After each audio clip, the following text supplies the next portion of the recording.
Shane ওয়ানের মৃত্যু নিয়ে নয়া রহস্য। যে ঘরে তার মৃতদেহ পাওয়া গিয়েছিল সেই ঘরে একটি বোতল ছিল। সেই বোতল নিয়েই শুরু হয়েছে জল্পনা কল্পনা। নতুন রিপোর্টে জানা গিয়েছে যে ওয়ার্নের ঘরে এই বোতলটি সরিয়ে দেওয়া হয়েছিল। কি ছিল এই বোতলে?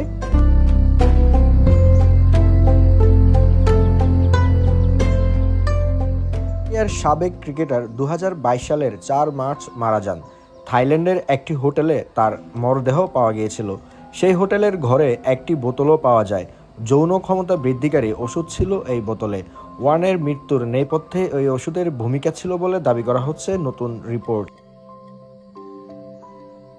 বিভিন্ন সংবাদ মাধ্যম দাবি করছে কামাগ্রা নামক যৌন ক্ষমতা বৃদ্ধিকারী একটি ওষুধের বোতল ওয়ার্নের দেহের পাশে পাওয়া গিয়েছিল, কিন্তু তদন্তকারী কর্মকর্তাদের ওই বোতল সরিয়ে দেওয়ার নির্দেশ দেওয়া হয়েছিল।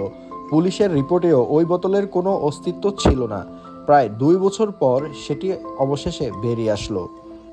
থাইল্যান্ডের এক পুলিশ কর্মকর্তা জানান, অস্ট্রেলিয়া থেকে এই বোতলটি সরিয়ে ফেলার নির্দেশ দেওয়া হয়েছিল।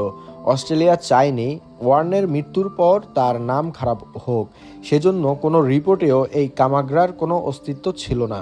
শেষ পর্যন্ত অবশেষে এটি বেরিয়ে আসলো।